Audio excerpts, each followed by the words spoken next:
ملک بھر میں کرفیو لگ گیا، انٹرنیٹ بند کر دیے گئے، موبائل سروس کو معطل کر دیا گیا، ڈھاکہ کا شہر میدان جنگ بن گیا، کوٹا سسٹم کے خلاف بالآخر یہ تحریک سول نافرمانی تحریک میں بدل گئی۔ سابق آرمی چیف اور تمام افسران میدان میں اتر آئے، مسلح افواج سے طلبہ کا سامنا نہ کرنے کی اپیل کی، اور پھر اسی طرح ہوا کہ فوج نے طلبہ کے خلاف کارروائی کرنے سے انکار کیا۔ پھر ناظرین، پرتشدد عوامی احتجاج کے سامنے وزیر اعظم شیخ حسینہ واجد نے گھٹنے ٹیک دیے اور آخرکار مجبور ہو کر انہوں نے اپنے عہدے سے استعفیٰ دے دیا اور پھر ملک چھوڑ کر بھارت فرار ہوگی۔ اور بھارت اس لیے فرار ہوئی کہ حسینہ واجد نے جو طلبہ پر ظلم کیا، تشدد کیا، اس کی وجہ سے پوری دنیا حسینہ واجد کو اپنے ملک میں پناہ دینے سے انکار کر دیا۔ آخر اس کے پاس ایک ہی حل رہ گیا تھا، بھارت، جہاں پہ وہ بھاگ کر فرار ہوئی۔ ابھی تک کے اطلاع کے مطابق وہ انڈیا میں ہے اور وہ لندن جانا چاہتی ہے، لندن جانے کی کوششیں کر رہی ہیں،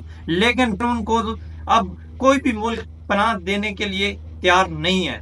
اور یہ تمام جو واقعات پیش آئے، سمپل الفاظ میں آپ کو بتاؤں یہ کیوں پیش ہے، اس کی بنیادی وجہ کیا تھی، یہ میں آپ کے سامنے رکھوں گا۔ جب جمہوریت کے بنیادی پرنسپلز کو فالو نہیں کیا جاتا، جب عوام کی رائے نہیں سنی جاتی، جب اپوزیشن کو نہیں سنا جاتا، تو پھر جو حسینہ واجد، ان کا اور ان کے خاندان کا جو رتبہ تھا، 3 دفعہ یہ وزیر اعظم بنی، عوام پھر اس کو رد کرتی ہے اور پھر یہ حال ہوتا ہے۔ جب لوگوں کی رائے نہیں سنتے، پھر اسی طرح کے انجام کا سامنا کرنا پڑتا ہے۔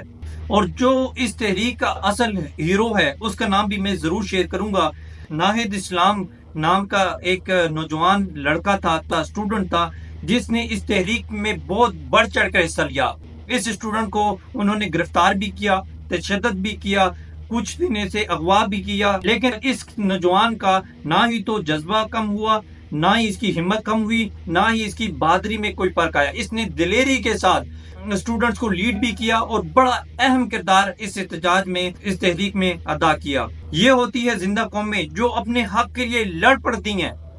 آج پاکستان میں بھی امریتی سسٹم ہے، ایک قسم کا جمہوریت تو کب کی ختم ہو چکی ہے۔ پاکستان میں جمہوریت تو ایک نام کی رہ چکی ہے، امریتی سسٹم نافذ ہوا ہے اور ہماری قوم سو رہی ہے۔ اس قوم کا لیڈر جو جیل میں ہے، جو اس سسٹم کے خلاف اپنی جان خطرے میں ڈال کر اپنے اس ملک کے لیے، اس ملک کی قوم کے لیے جدوجہد کرتا رہا، آج وہ جیل میں ہے، تو کوئی بھی اس کی رہائی کے لیے تحریک کا آغاز نہیں کر سکتا۔ کیا ہماری قوم اتنی بزدل ہے؟ کیا ہماری قوم میں سری لنکا اور بنگلہ دیش کی طرح دلیر نڈر نوجوان نہیں ہیں جو اس ظلم اور اس فسطائیت کے خلاف ایک تحریک کا آغاز کر سکیں؟ جو امریت جیسا ماحول اور جو امریت جیسا سسٹم ہمارے ملک میں نافذ ہے، غریب عوام کا خون چوسا جا رہا ہے اور امیر تر ہوتا جا رہا ہے، جو ہم پر چور، ڈاکو، لٹیرے مسلط کیے گئے، جو عوام کی رائے نہیں سنی گئی۔ 8 فروری کو عوام نے پاکستان تحریک انصاف کو 2/3 میجورٹی دی، لیکن افسوس کے ساتھ اس 2/3 میجورٹی کو، عوام کی رائے کو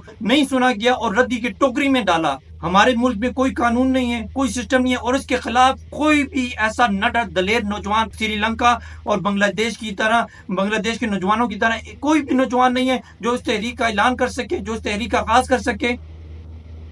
یہ سوال پوری پاکستانی قوم سے ہے کہ بنگلہ دیش اور سری لنکا جیسے ملک نے تحریکوں کا آغاز کیا، اپنے ملک کے لیے، اپنے آنے والی نسلوں کے لیے تحریک کا آغاز کیا، قربانیاں دی، کتنے لوگ شہید ہوئے، سری لنکا میں بھی کتنے لوگ ہلاک ہوئے اور بنگلہ دیش میں بھی کتنے لوگوں نے اپنی جانیں قربان کی، لیکن پیچھے نہیں ہٹے، ڈٹ کر مقابلہ کیا اور آخرکار جو ہے نا طلبہ اپنی تحریک میں، اپنے مطالبات منانے میں کامیاب ہوئی، اور آج طلبہ نے ڈیمانڈ کیا ہے کہ ان کے حساب سے، ان کے مطابق حکومت بنائی جائے، اور جو عوام جس کو منتخب کرنا چاہتی ہے، عوام کی رائے کو سنا جائے اور اس حساب سے جو ہے نا حکومت دی جائے۔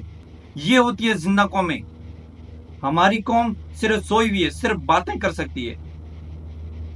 حقیقت میں آج وہ لیڈر جس نے اس ملک کے لیے اتنی بڑی قربانیاں دی، اپنا سکون، سب کچھ، اسے کیا ضرورت تھی؟ اسے اللہ پاک نے اتنی عزت بھی دی، سب کچھ دیا تھا، لیکن اس نے پاکستان کے لیے، پاکستانی عوام کے لیے آج وہ جیل میں پڑا ہے، اور اسے یہ فخر تھا کہ میری قوم نکلے گی، لیکن افسوس کے ساتھ مجھے کہنا پڑتا ہے کہ پاکستانی عوام عمران خان کی امیدوں پر اس طرح پوری نہیں اتری۔ ہوتا تو یہ جس طرح عمران خان کو گرفتار کیا گیا، عمران خان کو جیل میں رکھا گیا، پوری پاکستانی قوم متحد ہوتی اور نکل جاتی سڑکوں پر احتجاج کرتی، جس طرح کل سوابی میں احتجاج ہوا ہے. میں گرنٹی سے کہتا ہوں جس طرح کل سوابی میں عوام پہنچی ہے اور شرکت کی ہے جلسے میں، اگر وہی عوام اسلام آباد کا رخ کر دیتی تو یقین مانے 2 دن کے اندر اندر عمران خان باہر ہوتا. لیکن کسی میں اتنی ہمت ہی نہیں ہے. بہت افسوس کے ساتھ یہ کہنا پڑتا ہے. آج کا ولاگ اسی بات پر میں ختم کروں گا. انشاءاللہ اگلے پروگرام میں پھر ملاقات ہوگی. تب تک کے لیے اللہ حافظ.